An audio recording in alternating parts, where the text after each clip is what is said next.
भाई साहब शादी ब्याह का सीजन चलता और शादी में मेहरारू और लड़की बाराते न जा ऐसन हो नहीं सकला।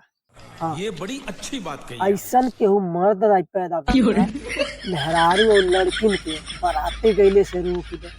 हाँ, बारात रुक जाई लेकिन मेहरारू बाराते गईले से रुक जाए ऐसन हो नहीं सकला।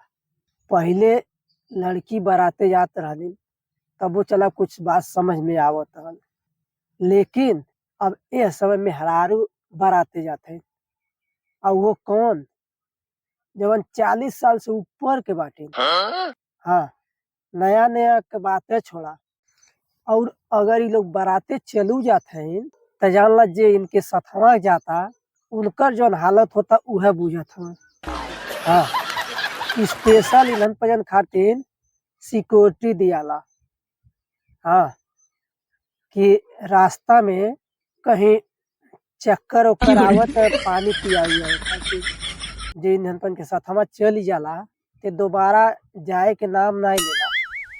हाँ, कान ऐठ लेला कि अब ऐसने मेहरारू उनके साथे ना जाए। आवत के इन्हपन के मूड घूमे उल्टी पुल्टी करे तू बात समझ में आवला, लेकिन कितना जनी ऐसन होली कि जैतो के मुँहे रहे आयल पियल फेंकत चली। और अगर केहू डांटता जो हमें सथवा जाता तो कहिए अरे घूमते आवला। बता कौन कार रहल गईले के जब घूमते आवला बात तो सही है। घरे रहलो तू आराम से। अरे नाई छेना के मिठाई खेबू, नाई पला पनीर खेबू, नाई जियबू मत जा। घर से खूब बढ़िया सूट बूट झाड़ के चल दी है आ साड़ी ऐसन रही कि जो पूरे बाराते में केहू न पहन ले। ये बड़ी अच्छी इतना बात हाई कही आप। लेवल के ना पर कंपटीशन चलाला। खूब बढ़िया जब पहिर ओहिर के निकल जाए हैं, जब बाराते में पहुंची हैं तो चाट चाउमीन फुल्की गोलगप्पा देखते जानला ऐसन टूटी हैं कि जैसा मालूम है करे बाद मिलबे नहीं करी आ न तो करे पहले पौले है। बाराते के मनई देख के हैरान हो जा कि हाँ इहो लोग आ गए हैं तेरे तक जा। अरे जब तुहना पास खाते ना बाराते खाते लगल बा तो आराम से तनी खा, कौनो जरूरी बा कि मुँह ले खा वही टूट पड़ा। और करे बाद जब कौनो धक्की मुक्का लग गई तब बस करा सब फैशन गई। जैसे यहाँ से दाँत कियारत गई नहीं है वैसे मुँह भकुआ के अपन बैठ जाइए कहीं किनारे। न तो बिहावा देखे लायक रह गई न तो अब कहीं इधर और घुमा ही लायक रह गई। थोड़ा आराम से खैतीन तो कोनो दिक्कत नहीं रहत, लेकिन नहीं। और जे इनके सथवा गार्डवा नियुक्त भइल ऊ तो बेचारे पानी उनी ढोले में बिजी रहे। कहीं हमें गार्ड साहब के कोई भौजाई लगत रही तब तो जानला उनके हिलही की नहीं पड़ी। हाँ, जानला वो समय उनकर पद कौनो डीएम या एसपी से कम नहीं रहला जो में भौजाई गई रही। उनके गाड़ी में से उतरने की जरूरत नहीं पड़ला, इतना सेवा सत्कार गार्ड साहब कई दिला।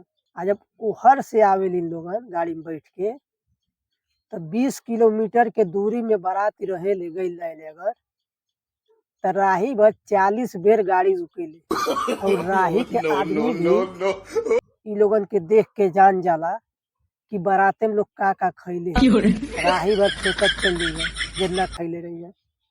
बताओ जब फेंकही के रह तो कौन का रहल खैले के न खा।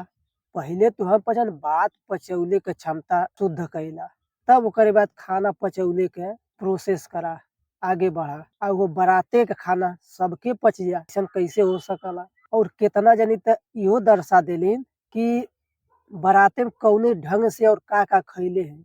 हाँ, केहू केहू के आधा चाउमीन अंदर मुँहे के आ कुछ चाउमीन मुँहे के बहरे लटकल रह जाला। वो सही से नहीं फेंक पावे दिन लोग।